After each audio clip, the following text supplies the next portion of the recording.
sakit corona. Coba sembuh ya. Didoain. Assalamualaikum warahmatullahi wabarakatuh. Jumpa lagi dengan saya Priyo Estu. Pada kesempatan siang hari ini saya akan menyampaikan beberapa hal, yaitu mengapa saya tidak pernah keluar rumah.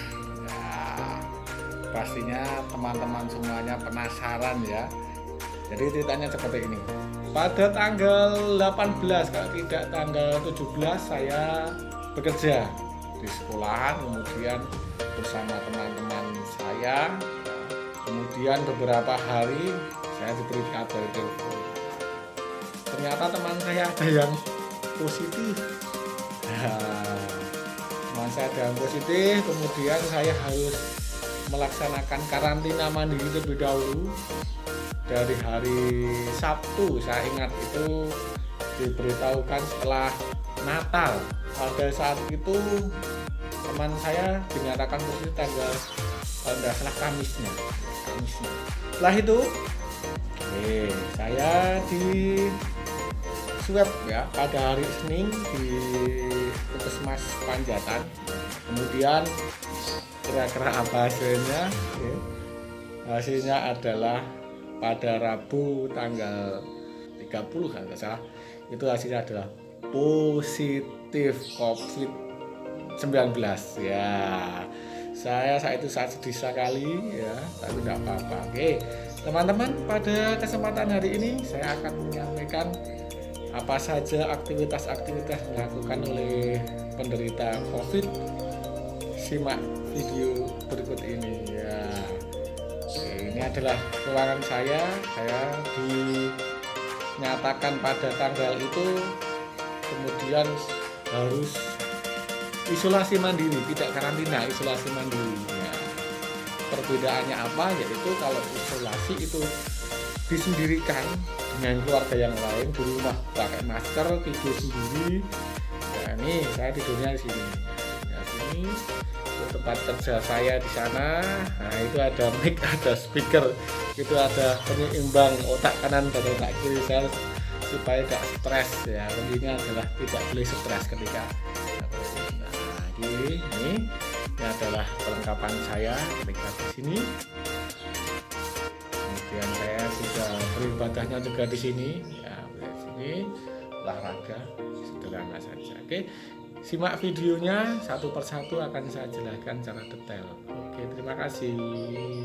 Ini ada logistik saya selama saya di isolasi mandiri ya di sini selama dari start kurang lebih 14 hari. Tapi walaupun aturannya adalah 10 hari, saya tinggal menunggu beberapa hari lagi akan keluar surat ya, selesai isolasi mandiri. Baik, saya jelaskan untuk teman-teman semuanya, di sini saya terkena COVID-19 ya. Apa yang harus dilakukan? Yang pertama adalah tidak boleh stres ya, tidak boleh stres. Nah, dalam otak kita kan ada otak kanan dan kiri ya. Otak kiri harus seimbang dengan otak kanan, maka tidak boleh stres, mendengarkan musik, berdoa, berserah diri ya, mendekat pada Allah. Nah itu kunci yang pertama. Kunci yang kedua yaitu ada olahraga. Harus kita lakukan itu di bagian dada, kita ketok-ketok pakai tangan. Nah karena di situ ada katanya ada imunitas ya. Di situ beberapa di bagian dada berapa kali, kemudian setiap pagi berjemur ya, kemudian memijit di antara jari tangan ya, pada jempol dan telunjuk itu dipijit-pijit. Nah, kemudian juga dianjurkan dari Puskesmas itu memijit bagian bawah pada lutut. Nah, oke. Mari nanti mudah-mudahan teman-teman semuanya diberikan kesehatan sehingga tidak perlu melakukan hal tersebut. Nah, tapi ketika sehat juga boleh melakukan itu untuk menjaga imunitas ya, menjaga imunitas kita supaya hidup kita tetap sehat. Kemudian makan makanan yang bergizi, sayur-sayuran. Pentingnya di sini ketika kita terkena COVID itu adalah maka memperkuat tali persaudaraan itu penting sekali ya. Karena kami sekeluarga tidak boleh keluar dari rumah, kami hanya di rumah saja. Keluarga saya dikarantina sehingga mereka boleh berkomunikasi, berhubungan, tapi tidak boleh keluar rumah. Sedangkan saya diisolasi, ya, berbeda. Ya, berbeda, isolasi disendirikan, alat makan sendiri, handle itu setiap hari harus dilap pakai hand sanitizer. Ya. Kemudian di rumah saya ini sudah disemprot 1 kali ya oleh Pak RT dan Pak Dukuh selaku Satgas lingkungan saya. Oke. Pentingnya itu adalah tali persaudaraan, itu adalah ketika keluarga kami tidak boleh keluar. Ya. Jadi sanak saudara, tetangga, ya teman-teman, itu semuanya baik sekali. Terima kasih banyak ya. Setiap hari pagi ngantar bubur, siangnya ada yang ngantar sayuran untuk logistik 1 hari, ada yang mengantar roti, susu, ya, luar biasa. Tidak dapat saya sebutkan satu persatu, saya ucapkan terima kasih sekali ya, mudah-mudahan menjadi amal ibadah saudara-saudaraku semuanya. Oke, pastinya teman-temanku penasaran ya, apa saja yang dikonsumsi di sini, banyak sekali ya. Ini yang pertama ada madu ya, saya setiap hari mengonsumsi madu. Kemudian ada vitamin, ini ada kue, ada buah-buahan. Kemudian ini ada yang paling penting, ini dari Puskesmas ya, ada vitamin dari Puskesmas. Kemudian ada suplemen makanan, ada madu, minyak kayu putih. Nah, ini ada habatus sauda, ini bermacam-macam yang harus saya konsumsi setiap harinya. Obat yang paling penting ini pemirsa. Nah, ini obat yang paling penting ini. Nah, teman-teman pastinya tahu. Nah, ini obat yang paling penting sekali, yaitu apa? Diampet. Nah, kenapa penting? Ya, karena penting itu karena diampet 1, diampet tidak dolan. Nah, diampet tidak jalan-jalan. Oke. Diampet tidak keluar rumah. Diampet tidak ngopi-ngopi sama temannya. Ya. Pokoknya diampet ya, itu ini obatnya. Ya. Diampet ya.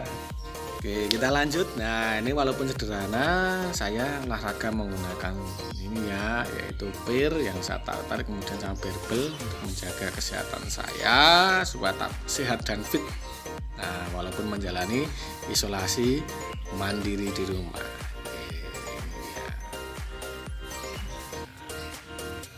Saya beribadah di sini 1 ruangan, ya, untuk beribadah, untuk istirahat, ya, untuk minum obat, pakan dan seterusnya. Oke, ini tempat tidur saya. Ya, saya disendirikan. Biasanya saya 1 kamar dengan istri saya. Saya sudah dari tanggal 26 saya tidur di sini full. Ya, tidur di sini sendirian. Ya. Pintu tutup semuanya, ya, sendirian. Ini tempat kerja saya. Nah, saya di sini setiap pagi membuat materi, kemudian membuat soal, melakukan Zoom sama siswa-siswa saya supaya tidak ketinggalan materi pelajaran. Ini buku-buku, nah itu buku, tas dan seterusnya. Nah, ini sangat penting sekali. Nah, jendela ini adalah jendela komunikasi saya dengan anak saya. Ya, kalau saya ingin bertemu dengan anak saya harus lewat kaca ini. Anak saya nanti ada di sana. Ya, kalau dirasakan sedih ya, tapi harus saya jalani. Oke. Intinya kami di sini ya, yang teman-teman yang diisolasi itu bukan untuk diri kita sendiri, ya, tapi untuk masyarakat, untuk orang banyak, supaya wabah corona ini tidak berkepanjangan, terputus. Bagi teman-teman yang sehat ya, silahkan untuk saling bersilaturahmi, saling ngaruhke, saling menanyakan bagaimana kabarnya dan mendoakan. Nah, kemudian mungkin juga logistik teman-teman yang ada di tempat-tempat isolasi. Ada yang di rumah sakit, ada yang secara mandiri. Itu aja buat teman-temanku semua, mudah-mudahan selalu diberikan kesehatan. Teman-teman itu yang dapat saya sampaikan ya, yang jelas teman-teman tetap sehat terus, tetap semangat ya. Oke, saya ucapkan terima kasih banyak pada saudara-saudara sponsor-sponsor yang telah mengirimkan makanan pada saya, mengirimkan obat pada saya.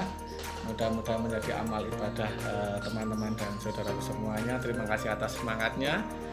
Terima kasih atas doanya. Yang jelas teman-temanku semua yang ada di luar sana tetap menjaga protokol kesehatan.